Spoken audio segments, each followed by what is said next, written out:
The knife was already at her throat when Amara's phone rang. She didn't flinch. Couldn't. The man holding the blade had done this before, his grip steady, professional, the kind of calm that came from practice. Her daughter's bedroom door was 15 feet away, locked from the inside like Amara had taught her. The phone kept ringing. Don't, the man said in accented English. Russian, maybe Eastern European. Don't even think about it. But 8-year-old Zuri had already heard the crash, had already disobeyed the one rule Amara drilled into her every single day. If something happens, stay in your room. Stay quiet. Stay alive. The bedroom door cracked open. Mama?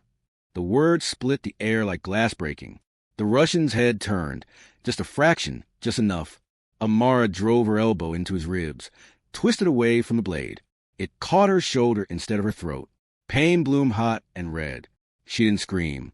Screaming would terrify Zuri more than the blood already would. Run. Amara's voice cracked. Zuri, run. Lock the door. The Russian backhanded her across the face. She hit the floor hard, tasted copper, through blurred vision. She saw Zuri freeze in the doorway, not running, not hiding, just standing there with her phone clutched in both hands like a weapon she didn't know how to use. The Russian moved toward the child. Amara lunged, caught his ankle. He kicked her in the ribs. Once, twice. Something cracked. She held on anyway because letting go meant Zuri died. And Zuri dying meant the last 7 years of surviving London as an undocumented Ugandan woman with no family and no safety net had been for nothing. The Russian raised a knife. Zuri's fingers were shaking so hard she could barely hold the phone. She tried to dial 999, hit the wrong number. The screen blurred through her tears. She pressed call anyway. 1 ring. The Russian's boot connected with her mother's head. 2 rings. Her mother went limp. 3 rings. A voice answered. Cold. Irritated. Foreign. Who is this? Zuri's voice came out in Uganda first. The language of fear, of home, of her mother's lullabies. Mama Yankaba. Then English broken, desperate. Please, please, there's a man and he's hurting my mama and I don't know what to do. The voice changed. Went sharp. Alert. Dangerous. Where are you? Flat 8. Pembridge House. Notting Hill. The address tumbled out in a rush. The one her mother made her memorize in English, Luganda, and Swahili because 3 languages meant 3 chances of being understood. Is the man still there? Zuri looked through the crack in the door. The man was going through her mother's things, pulling out drawers, searching. Her mother wasn't moving. Yes, Mama's not moving. There's blood. Listen to me. The voice cut through her panic like a blade. My name is Kang Yeon-jin. Lock your door. Push something heavy against it. I'm sending people now. Do you understand? Is my mama going to die? Silence. Then, not if I get there first. The line didn't go dead. She heard him moving, talking in another language, Korean, fast and sharp like gunfire. Then back to her. 5 minutes. Stay on the phone with me. Zuri dragged her desk chair to the door. It wasn't heavy enough. She added her backpack, her toy chest, built a barricade with shaking hands while the man on the phone stayed silent but present, breathing on the other end of the line like a promise. What's your name? His voice again, quieter now. Zuri. Zuri. Good. Strong name. You're being very brave. I'm scared. Fear is intelligent. It keeps you alive. Through the door, she heard the Russian cursing, heard furniture breaking, heard her mother groan. Alive, still alive, and Zuri's heart restarted. He's looking for something, Zuri whispered. I know what he's looking for. He won't find it. How do you know? Because your mother doesn't have it anymore. That made no sense. But before Zuri could ask, she heard something new. Sirens. Close and getting closer. The Russian heard them too. More cursing. Footsteps. Then silence. He's leaving. Zuri breathed. Don't open the door yet. Wait for my people. How will I know they're yours? They'll say, Nightingale. Nightingale. A code word. Like in the movies, her mother never let her watch. The siren stopped outside. Footsteps pounded up the stairs. A knock. Hard, professional. Zuri? Police. Your mother called us. That was wrong. Her mother hadn't called anyone. Zuri stayed silent. Another voice. Accented. Korean. The nightingale is still singing. Zuri moved the barricade. Opened the door to 3 men in black suits and 1 paramedic. They moved past her like water, efficient and silent. One went straight to her mother. The other two checked the flat room by room, guns drawn. The phone was still active in her hand. "Mr. Kang, I'm 2 minutes out. Stay with the medic." The paramedic was Korean, too. She worked on Amara with quick hands, stopping the bleeding, checking vitals, murmuring into her radio. Amara's eyes fluttered open, landed on Zuri. "Baby," her voice was wrecked. "You're okay." "I called someone. He sent help." Amara tried to sit up. The paramedic pushed her back down gently but firmly. "Don't move. Possible concussion. Broken ribs. You're going to the hospital." I can't afford." "Already handled." Amara's face went white. "By who?" The door opened. He walked in like he owned the building. Maybe he did. Tall, lean, expensive suit that probably cost more than Amara's yearly rent. Dark eyes that scanned the destruction with the detached interest of someone cataloging damage they'd seen 1,000 times before. Young, maybe early 30s, but carrying himself like he'd been dangerous much longer than that. His gaze found Zuri first, softened microscopically, then found Amara, went cold. Who did this? His English was perfect, accent barely there, but Amara heard the threat underneath, felt it like temperature drop. "I don't know you," Amara said. "Your daughter called me. Wrong number. Right timing." He crouched beside her, eye level. Professional distance, but something else too. Calculation. Alexei Volkov sent that man. "You know why?"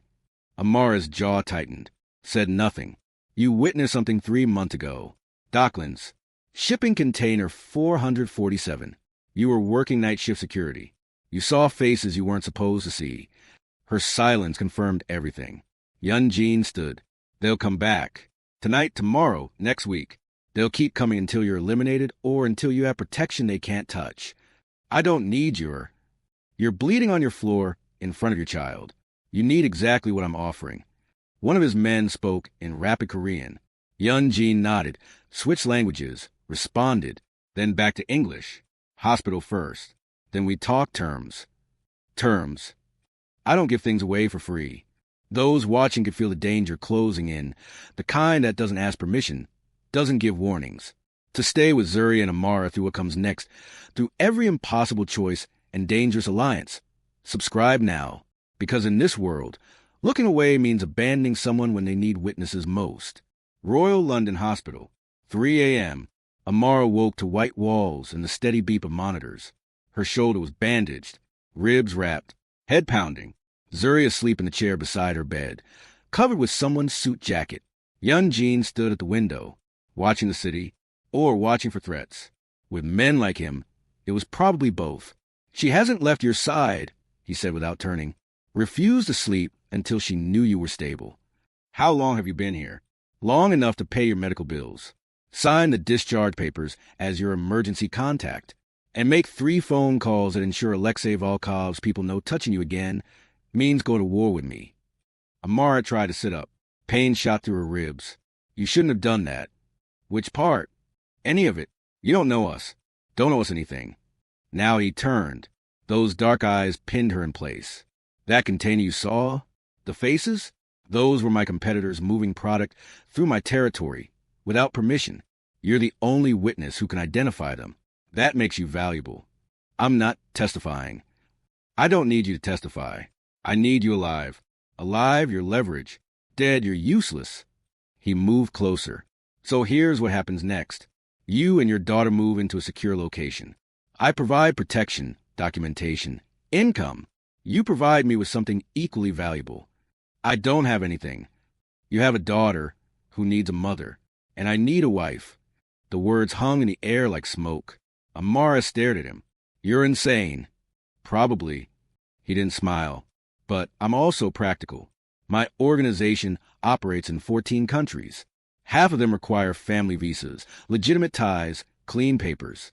I'm a Korean national with underworld connections. Authorities watch me constantly. But a married man with a family? Different profile. Lower suspicion. More freedom of movement. You want to use us as cover. I want to offer you survival in exchange for legitimacy. You get protection Volkov can't touch, legal status, financial security, safety for your daughter.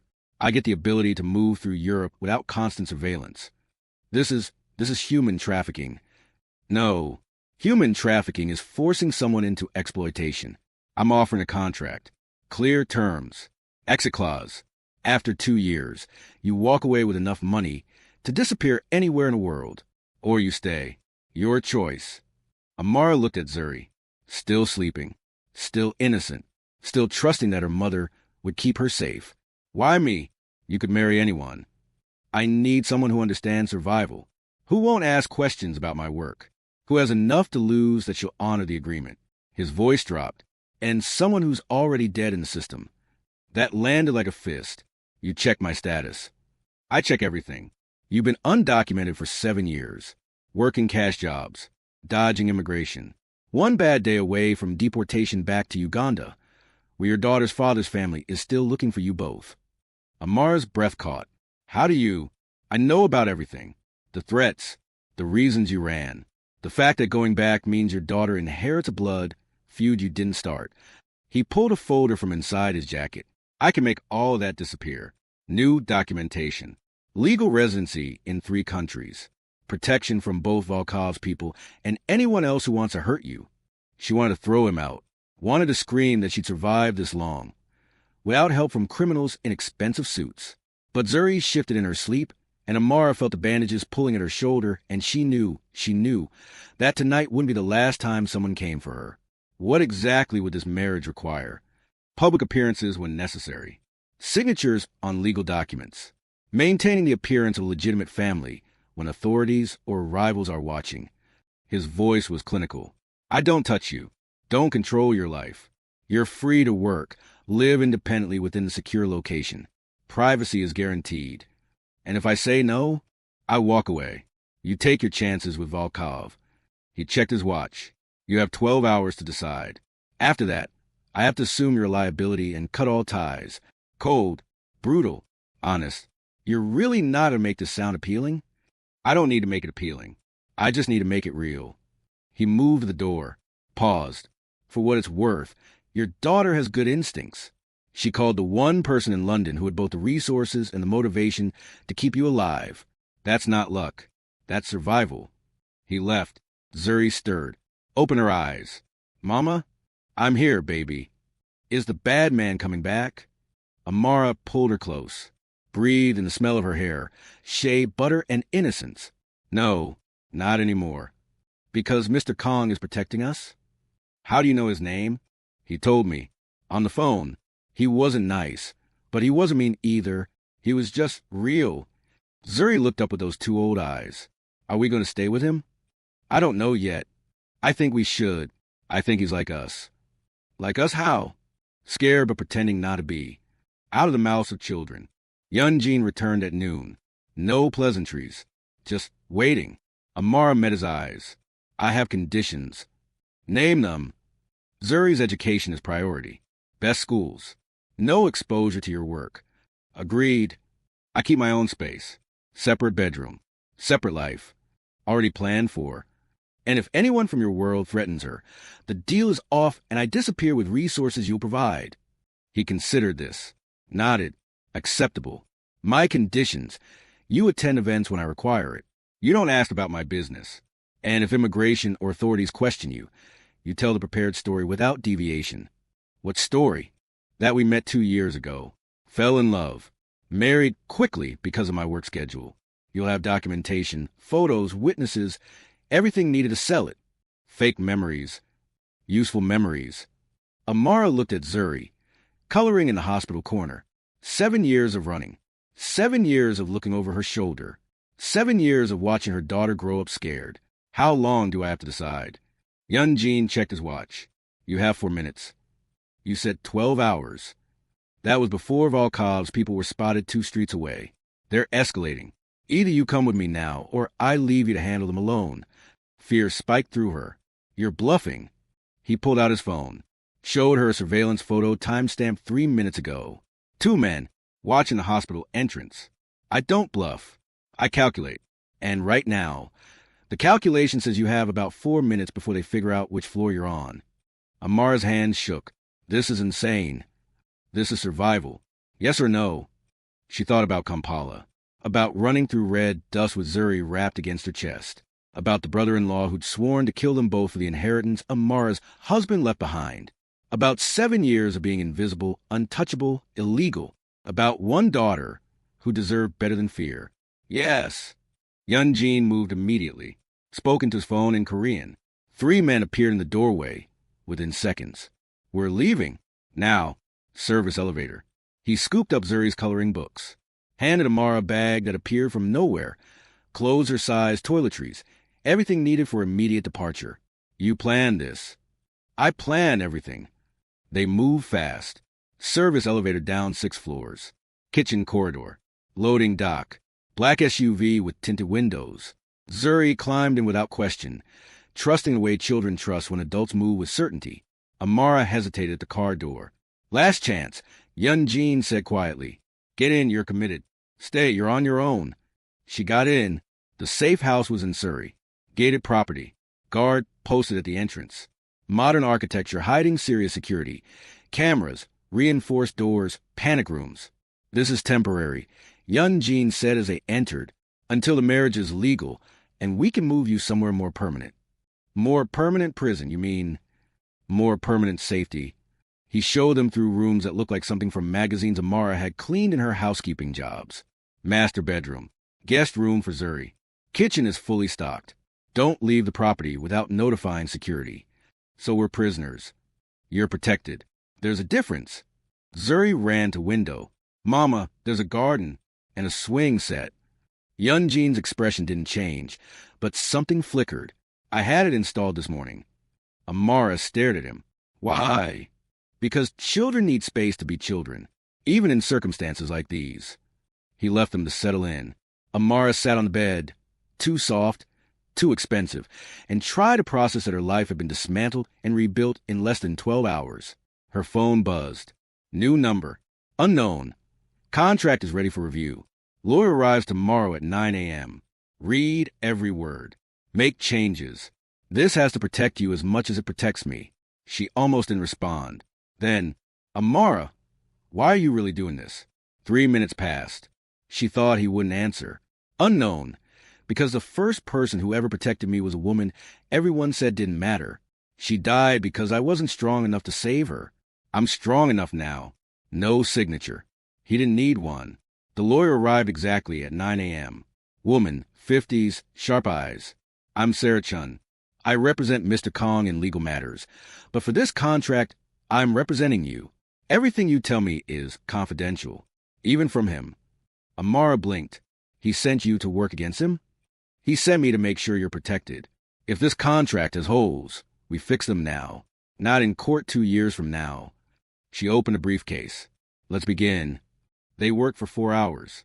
Every clause examined. Every scenario discussed. Financial provisions. Generous monthly stipend. Escalating annually. Separate bank account in Amara's name only. Housing. Secure property with autonomy over household decisions. Education. Full tuition for Zuri through university, any country, any school. Exit terms. After 2 years, £500,000 settlement plus housing stipend for 3 years. No strings. Protection clause. If any member of Yeon-jin's organization threatened Amara or Zuri, immediate release from contract with full settlement and resources for relocation. This is... Amara struggled for words. This is more than generous. This is fair. Mr. Kang needs legitimacy. You're providing something he can't buy that has value. Sarah met her eyes. But understand, this marriage puts you in the center of a world where violence is currency and trust is fatal. If you sign this, you're accepting that risk. And if I don't sign, then Mr. Kang withdraws protection. You return to being undocumented with a Russian hit team looking for you. No real choice at all. Amara signed. So did Yeon-jin when he arrived that evening. We're married now, Zuri asked, watching them. Not yet, Yeon-jin said. Legal ceremony is scheduled for tomorrow. Very small. Very quick. Do I get to wear a dress? He looked uncomfortable. If you want. Every girl wants to wear a dress to a wedding, Mr. Kang. Something almost like a smile. Then we'll get you a dress. The ceremony happened at Camden Registry Office. No flowers. No music. No guests except Sarah Chun as witness. The registrar asked questions. They gave rehearsed answers. Do you, Kang Yeon-jin, take this woman? I do. Do you, Amara Nabri, take this man? She looked at Zuri, standing between them in her new blue dress. I do, by the power vested in me. And just like that, she was married to a Korean Mafia king she'd known for 3 days. Zuri hugged them both. Now we're a family. Yeon-jin's face stayed carefully blank, but his hand settled on Zuri's head, gentle. For just a moment, they left as husband and wife. Legally bound, strategically aligned, emotionally strangers. In the car, Yeon-jin's phone rang. His expression went cold. When... Pause. How many? Another pause. Handle it. He hung up, looked at Amara. Volkov knows we're married. He's escalating. What does that mean? It means the easy part is over. The first attack came in week 2. Car bomb in the parking garage. Yeon-jin's vehicle. Time for when he usually left for work. Except he'd left early that morning for a meeting. The explosion shook the building. Amara grabbed Zuri, ran for the panic room Yeon-jin had shown them. Sealed door. Reinforced walls. They huddled in the dark while sirens wailed outside. Yeon-jin appeared 40 minutes later. Calm. Controlled. Lethal. You're both unharmed? Amara nodded, unable to speak. He crouched in front of Zuri. That sound was scary, but you did exactly right. Panic room, just like we practice. Are the bad men coming here? No. They made their move. Now I make mine. He stood, met Amara's eyes over Zuri's head. This is what my world looks like. If you want out, say so now. Amara's hands were shaking, but she thought about going back, about running again, about Zuri growing up always afraid. What happens to Volkov? What needs to happen? Will you? She couldn't say it in front of Zuri. I'll handle it. You'll never have to know details. That should have terrified her. Instead, it felt like relief. We're staying. Something shifted in his expression. Then we move. New location. Higher security. My personal residence. I thought this was temporary. My actual home is different. Safer. He helped Zuri stand. Pack only what matters. We leave in 20 minutes. The violence was real. The danger undeniable. If watching the story unfold stirred something in you, anger at injustice, fear for those caught in impossible choices, like this video, comment below about times you've had to choose between bad and worse. Because staying silent isn't enough when someone's life hangs in the balance. Engagement matters. Your voice matters. Something shifted in his expression. Then we move. New location. Higher security. My personal residence. I thought this was temporary. My actual home is different. Safer. He helped Zuri stand. Pack only what matters. We leave in 20 minutes. The violence was real. The danger undeniable. If watching the story unfold stirred something in you, anger at injustice, fear for those caught in impossible choices, like this video, comment below about times you've had to choose between bad and worse. Because staying silent isn't enough when someone's life hangs in the balance. Engagement matters. Your voice matters. Yeon-jin's real home was in Hampstead. Not flashy. Not obvious. Just solid. Old money hiding new security. This was my mother's, he said, showing them through rooms that felt lived in, personal. She bought it before she married my father. Made sure it stayed in her name alone. Where is she now? Dead. Cancer. When I was 16. He said it without emotion, but Amara heard the weight underneath. I'm sorry. Don't be.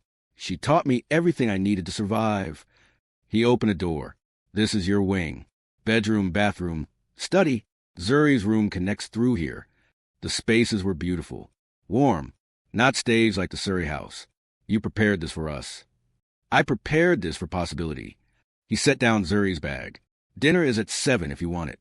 Otherwise, kitchen is always available. He started to leave. Yeon-jin. He stopped. First time she'd used his name. Thank you. For the swing set. For Zuri's room. For... She gestured helplessly. For making this feel less like a prison. This isn't a prison. Prisons are punishment. This is protection. His voice softened microscopically. There's a difference. That night, Amara couldn't sleep. Found herself wandering the house. Found Yeon-jin in his study, surrounded by papers, laptop glowing. You should rest, he said without looking up. So should you. I'll rest when Volkov is handled. She sat in the chair across from him. What did you mean before? About someone protecting you. his hand still on the keyboard. Why do you want to know? Because you're asking me to trust you. I should know who you are. Long silence. Then, her name was Jisoo, my mother's housekeeper. She raised me more than my mother did.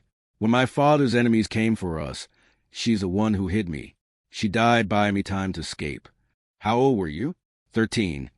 God, just a child. Your mother was already dying. Jisoo knew protecting me was the last thing she could do for her. His jaw tightened. I built everything I have on that debt. Every decision, every move. I asked myself if it honors what she gave. Is that why you helped us? Because of her. I helped you because your daughter's voice on that phone reminded me of how I sounded when Jisoo was dying. Terrified, alone, desperate for someone to care. He finally looked at her. I couldn't save Jisoo, but I could save you. The honesty was brutal. Beautiful. We're not your redemption. No, you're my reminder that some things matter more than power. Amara didn't know what to say to that, so she just sat with him while he worked, and somehow that felt like enough. Weeks passed, then months. Routine established itself. Yeon-jin left early, returned late, sometimes with blood on his clothes he tried to hide, sometimes with exhaustion carved into his face. Always with care for Zuri, asking about school, attending her recitals, teaching her Korean words she repeated with perfect accent. Amara took online classes, business management, something she'd always wanted but never had time for. Yeon-jin paid tuition without being asked. They lived like roommates, polite, distant, careful, until the night Amara's past caught up. She woke to her phone ringing. 2 a.m. Unknown number. Amara. Male voice. Familiar. Ugandan accent. It's James. Her blood went cold. Her brother-in-law.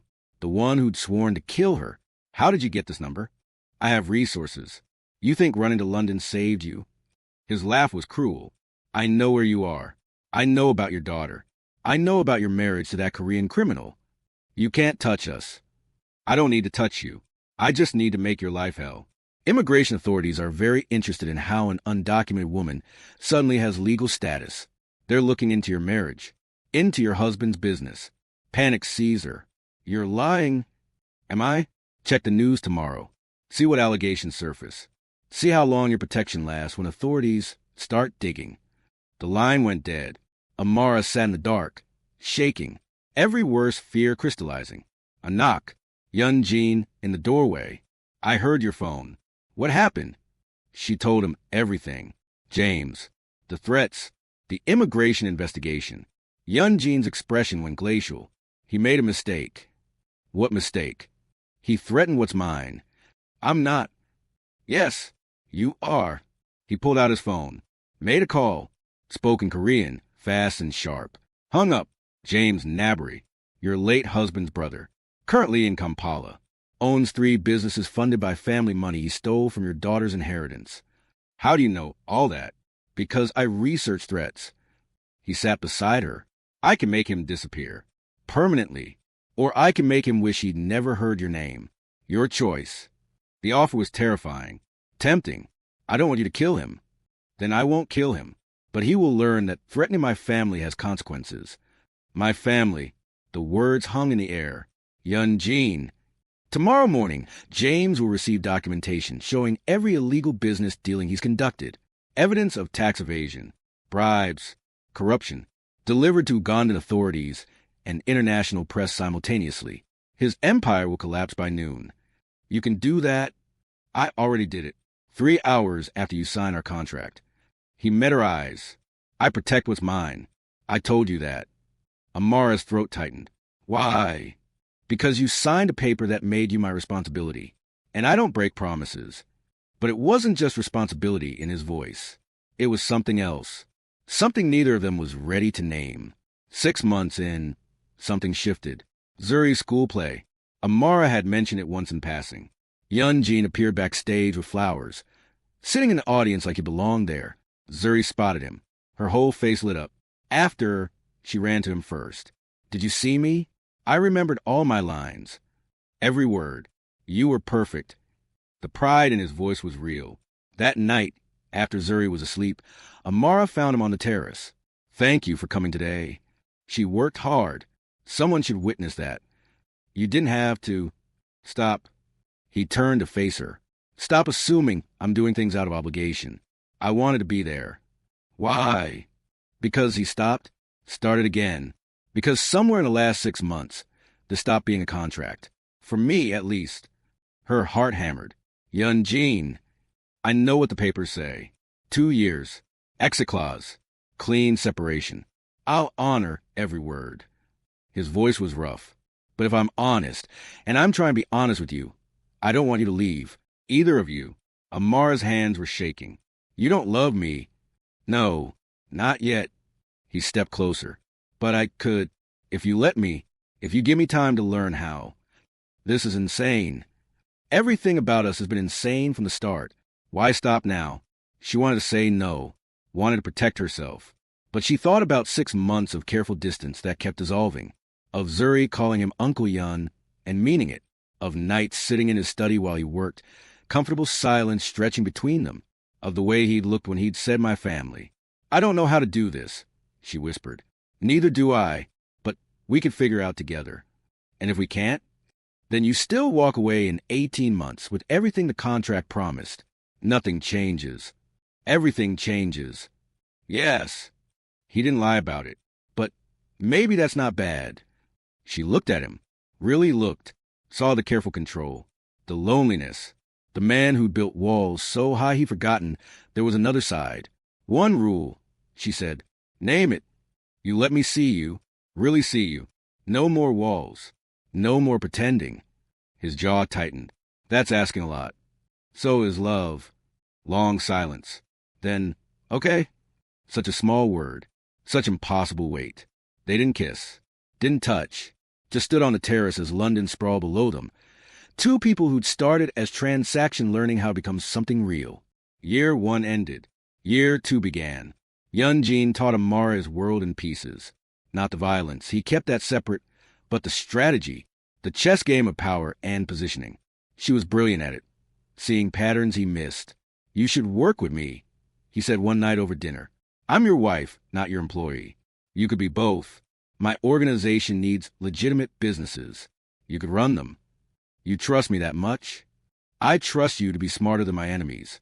She started small. An import company. Then a security consulting firm.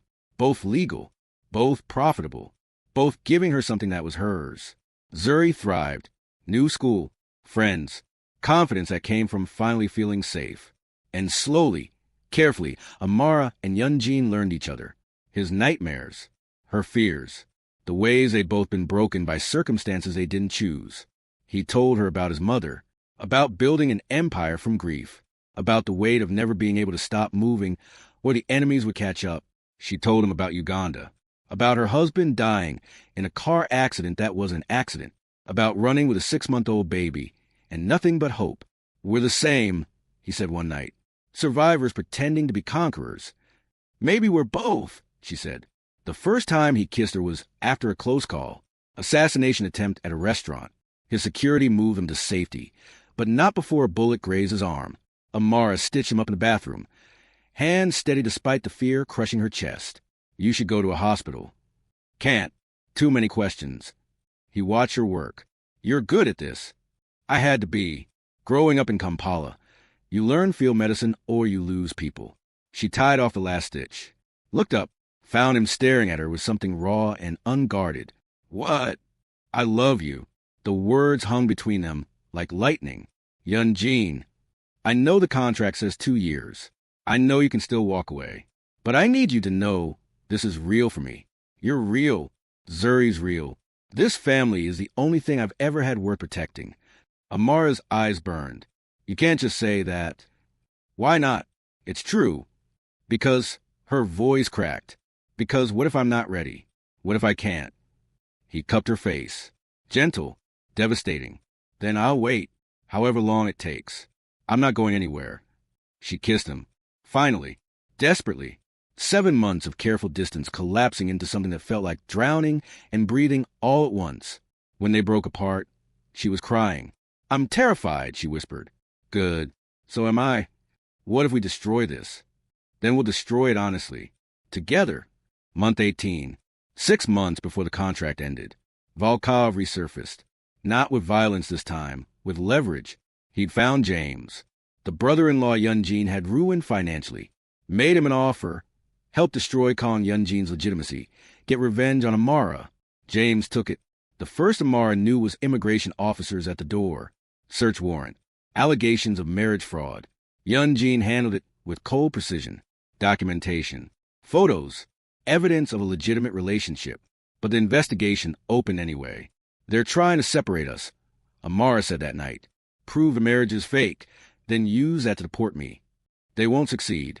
You don't know that. Yes, I do. His voice was steel. Because this marriage stopped being fake months ago. We can prove it. How? He pulled out his phone. Showed her photos she didn't know existed. Them at Zuri's school events. Having dinner. Walking through the park. Months of documentation. Casual and real. You've been collecting evidence? I've been collecting memories. The evidence is just a side effect.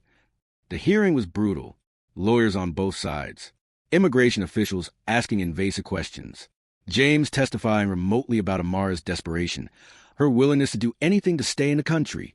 Yeon-jin's testimony destroyed him. You claim this marriage is a fraud, the immigration judge said. I claim it started as a transaction. It became something real. Yeon-jin looked at Amara. She's my wife. Not because papers say so, but because I chose her. She chose me. We chose each other. And the financial arrangement? I provided medical care and security because my wife was being hunted by Russian criminals. That's not fraud. That's marriage. The judge reviewed documents for what felt like hours. Finally, the marriage is legitimate. Case closed. Outside the courthouse, Amara collapsed against Yeon-jin. It's over. For now. He held her close. Volkov will try something else. James will keep trying. This doesn't end. I know. And you're still staying? She pulled back, met his eyes. The contract ends in 6 months.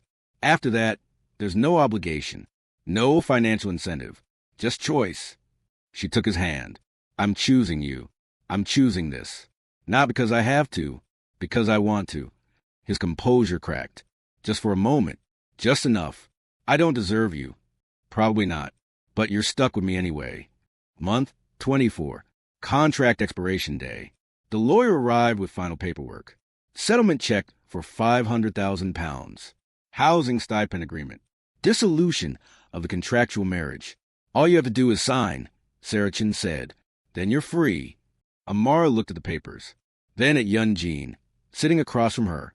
Then at Zuri, playing in the garden with a security guard who become like an uncle to her. What happens if I don't sign? Sarah blinked. Then the contract continues indefinitely. Or, she paused, or you sign different papers. Yeon-jin pulled out another folder. I had these drawn up, just in case. Amara opened it. Read the first line. Dissolution of contractual marriage agreement. Establishment of voluntary marital commitment. What is this? Freedom, he said quietly. We end the transaction. Start something real. No contracts. No obligations. Just choice. And if it doesn't work, then it doesn't work. But at least we tried honestly. Amara signed the dissolution. Then she signed the new commitment. So did Yeon-jin. Sarah witnessed both. Smiled for the first time Amara had ever seen. Congratulations. You're officially in love without legal compulsion. After she left, Zuri ran inside. Does this mean we're staying forever? Amara pulled her close. Do you want to? Yes. Uncle Yeon teaches me Korean and plays games, and he's not scary anymore. He's just ours. Ours. Such a simple word. Such profound weight. Yeon-jin knelt beside them. I'm not going to be a perfect father. I don't know how to be, but I promise I'll try. Every day. For both of you. Zuri hugged him. You're already doing it. 18 months later, Volkov was dead. Not by Yeon-jin's hand. By his own organization, who'd grown tired of his recklessness. James had disappeared. Rumor said Australia. Amara didn't care enough to confirm. Zuri was 10 now. Fluent in English, Uganda, and Korean. Top of her class. Confident in ways that made Amara's heart ache with pride. The businesses Amara ran had expanded into 4 countries. Legitimate. Profitable. Hers. And Yeon-jin, he'd changed. Slowly. the walls coming down piece by piece. Still dangerous, still ruthless when needed, but human in ways he'd forgotten how to be. They fought sometimes. Loud, passionate arguments about decisions and boundaries and the weight of his world touching theirs. But they always came back together. One evening, Amara found him in the study, not working, just staring at a photo on his desk. Her and Zuri at the beach, laughing. Real, what are you thinking about? He looked up. That I almost didn't answer phone that night. I was in a meeting, annoyed at the interruption. I almost let it ring. She sat beside him. But you didn't. One decision, one moment, changed everything. Do you regret it? Every day I wake up grateful I answered. She took his hand. Me too. Even though it started as survival, as desperation, especially because of that. We didn't fall in love because it was easy. We chose it, built it, earned it. She squeezed his fingers. That matters more than anything. Zuri's voice called from downstairs. Mama, Uncle Yun, dinner's ready. They'd taught her to cook Ugandan food, taught him to love it. Small rebellions of culture and care. At the table, Zuri said grace, a mix of English and Uganda and Korean that shouldn't work, but somehow did. Afterward, she asked, Can I tell my friends at school the real story? About how you met? Amara and Yeon-jin exchanged glances. What would you tell them? He asked. That Mama was in trouble, that I called the wrong number, that you came anyway, that you saved us. She smiled. And that sometimes the best families are the ones you choose. Amara's throat tightened. Yeon-jin reached across the table, took both their hands. Then tell them the truth. We chose each other. Every day, even when it's hard. Especially when it's hard, Amara added. Later, after Zuri was asleep, they stood on the terrace. London glittering below. 2 years and change since that phone call. Since everything broke and rebuilt. Do you think we would have found each other anyway? Amara asked, If Zuri hadn't called you? No, we live in different worlds. We would have passed by each other forever. So we're just lucky? No, we're intentional. Luck put us in the same moment. Choice kept us there. She leaned against him. I love you. I don't think I've said that enough. You've said it in 1,000 ways. Words are just the smallest one. The city breathed around them. Millions of lives. Millions of moments. Most of them passing without consequence. But sometimes, rarely, a wrong number connects to exactly the right person. And everything changes. As the dust settles, as choices are made and lives rebuilt from ashes, subscribe to stay with stories of survival, courage, and hard-earned love. Join those who refuse to look away from the messy, beautiful truth of what it takes to choose family when blood and law and circumstance say you shouldn't. Because some stories matter more than comfort. Some stories demand witnesses. 5 years later, Yeon-jin had stepped back from the dangerous parts of his work. Not entirely. He wouldn't. That world didn't let you leave, but enough. Enough to coach Zuri's football team. Enough to have dinner at home most nights. Enough to be present. Amara's businesses had grown into an empire of their own. Consulting, import-export, security services. All legitimate. All hers. They'd bought a house in Kampala. Not for James. He was still hiding, but for Amara. To reclaim what had been taken. To show Zuri where she came from. They split time between London and Uganda now. 2 homes. 2 worlds. 1 family. Zuri was 15. Already talking about university. About studying international law. About making sure people like her mother never had to run alone. One evening in Kampala, sitting on the veranda as sun set over the city, Zuri asked a question that had been building for years. Do you think you would have fallen in love if you'd met differently? Without the danger? Without the desperation? Amara and Yeon-jin looked at each other. No, Amara said honestly, we're too different, too damaged in different ways. We needed crisis to force us together. But, Yeon-jin added, we needed choice to keep us together. Crisis brought us to the same place. We decided to stay. Zuri nodded slowly. So it's both, fate and choice. Always both, Amara said. The sun dipped below the horizon, red and gold bleeding across the sky. Kampala hummed with life. Motorcycles, voices, music, all the chaos and beauty of home. I'm glad I called the wrong number, Zuri said quietly. Yeon-jin pulled her close. So am I? Even though it was terrifying? Especially because it was terrifying. The best things usually are. Amara watched her daughter and her husband. Words that felt real now, earned, and thought about that night. The knife, the blood, the phone ringing into darkness. One wrong number. One choice to answer. Everything after that was just two broken people learning how to be whole together. Mama? Zuri's voice pulled her back. What are you thinking? That sometimes survival looks like love. And sometimes love looks like survival. And sometimes they're the same thing. Yeon-jin's hand found hers. Always a philosopher. Someone has to be, you're too practical. And you're too idealistic. That's why it works. Zuri laughed. The sound carried on the wind, over the city, into the night. Inside, dinner waited. Family waited. A life they'd built from desperation and transformed into choice. It wasn't perfect. There were still nightmares. Still threats. Still moments when the past reached out with claws. But they faced them together. Three people who shouldn't have become family. Who did anyway. Who chose each other every day, even when it was hard. Especially when it was hard. The terrace lights flickered on. Kampala spread below them, vast and alive. Come on, Amara said, before the food gets cold. They went inside together. A family forged in crisis. Sustained by choice. Made real by love that refused to be anything but honest. A question for you, watching from wherever you are. If you had to choose between safety that meant losing yourself and danger that meant staying whole, which would you take? Drop your answer in the comments. Tell us about times you've had to rebuild from ashes.